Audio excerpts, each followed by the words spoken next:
population happy by letting them attack the embassy.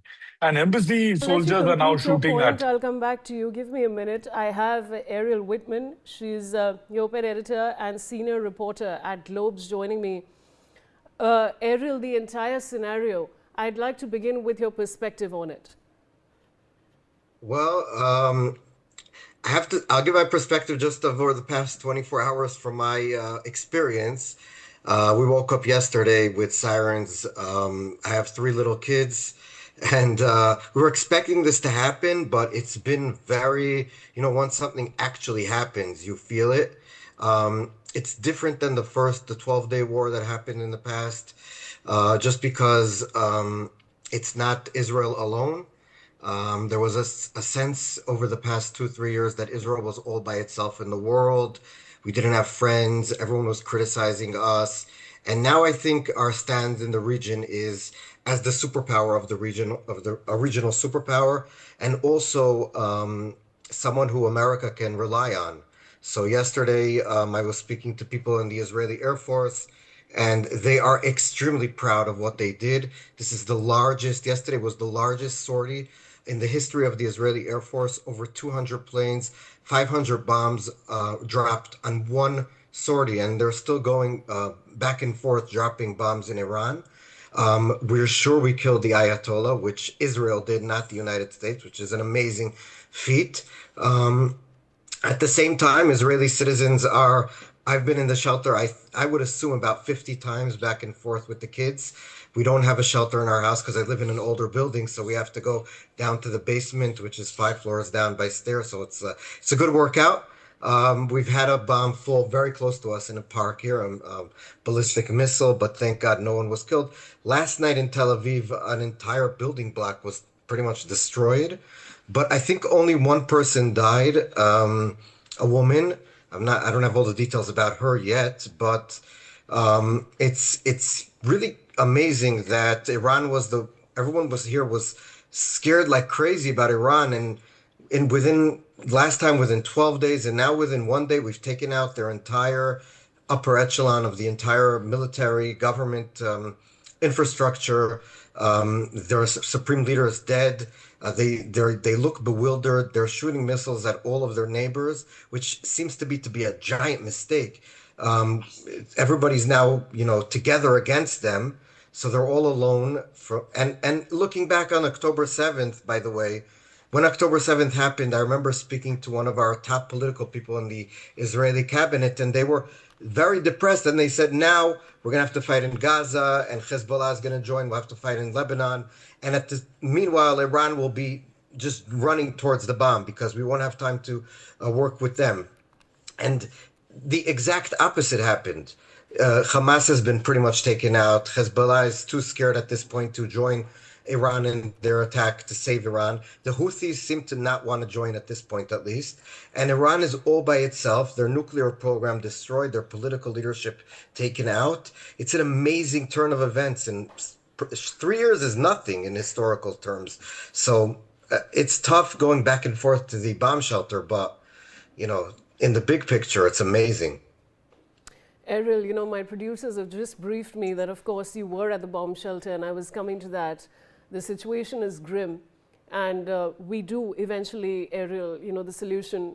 The war is never a solution because a lot of people on all sides, Ariel, the US, Israel, Iran, there's such a huge loss of life. It's absolutely disturbing. I was also seeing visuals coming in from the Dubai airport. And of course, you know how it works. It's very tragic, but I want to ask you, what is the situation in various bomb shelters? You're, of course, speaking about people injured. Give us an overview of that. So there's not a lot of people injured. I agree with you. Every loss of life is very sad, and war is not the final solution in the sense, but it's to bring the sides to a diplomatic solution. And it seemed that at least the US and Israel did not think that the Iranians really wanted to get to a solution, and therefore we are where we are. But the atmosphere is it's pretty funny. You go to a bomb shelter, everyone hears the sirens, hears the booms above us, and people are dancing and singing songs together, and the kids are watching cartoons, and and there's snacks, and it's a weird sort of surreal way to live. We've been doing this for 3 years, pretty much at this point, since 2023. So we're used to it. I mean, I have kids. I have a 3-year-old and a 1-year-old. They were born into this. They know they like the sirens because at my house we don't really watch TV, and they know that when there's a siren, they go down to the shelter and there's cartoons. So in a way, my kids are like happy that there's bombs going off because it gives them time to watch TV that they love. So it's really surreal. Thank God in Israel, at least, not a lot of people have been injured or killed. And yeah, it's very sad, and I do think that the Iranian regime should give up, and we can all live really realistically. Us and the Iranian people are total friends. You can see in all the protests against the regime all over the world, Israeli flags and Jewish people standing in solidarity with the Iranian people. And so I think, and by the way, before the Ayatollahs took over in Iran, we had diplomatic relations with Iran under the Shah, and I wish that could come back, and we can. The region will be amazing, I think, when this regime falls. They've been sponsoring all of the terror we've seen all around us, from Hamas to the Houthis to Hezbollah to the Iraqi militias that killed American forces and other coalition forces over the years.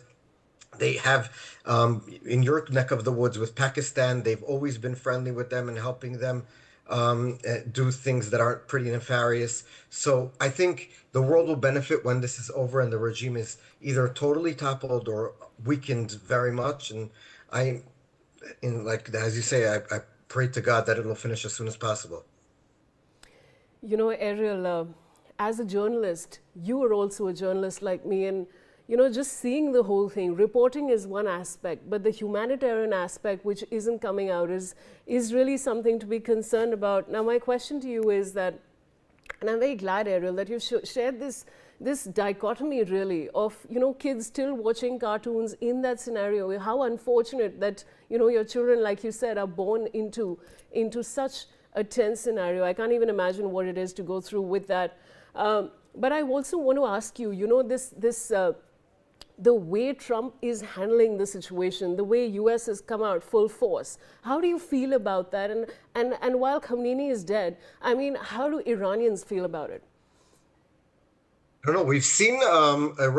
We don't really know what's happening inside Iran just because it's not a democracy like here. We don't get a lot of information what's on the ground there. We've have seen a number of videos and of people dancing in the streets and happy. I don't know. Again, I'm going to try to stay objective as possible. I don't know how much that represents the entire Iranian people.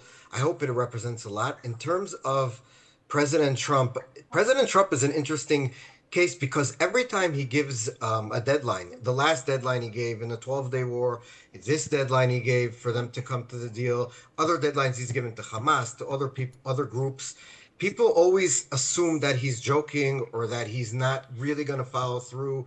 Even this time when he gave the Iranians, please don't kill any protesters, and then he gave them another deadline to come to the negotiations. And people assume that he's joking or he's not serious, and then he almost always follows through with his, threat. Obviously, there's levels of following through, but I think the Iranians felt that they can string him along and just buy for time. The Americans have an election coming up for the Congress. Looks like the Republicans will lose the majority, at least in the House. And I guess the Iranians thought they could string him along. He'll then go into internal politics and he won't do anything. And they miscalculated. And in terms of Israel, I know Israel has been behind the scenes working as close as you can with America on every single thing. And let's just leave it at that. And this is, by the way, the first time that the Israeli military has fought alongside the American military in Israel and America's history. So this is an historical thing. This is also the first time in the history of Israel's short existence, the modern day Israel, that we have assassinated a political leader of a country. There's a lot of firsts coming up here. And I think just in general, looking at social media, speaking with people in the government, speaking with people in the Israeli military about how they see things, again, Obviously, people are going to die, and everything is sad. But relatively speaking, the damage that is being done so far is small, and the payback, the what we are doing to them is giant.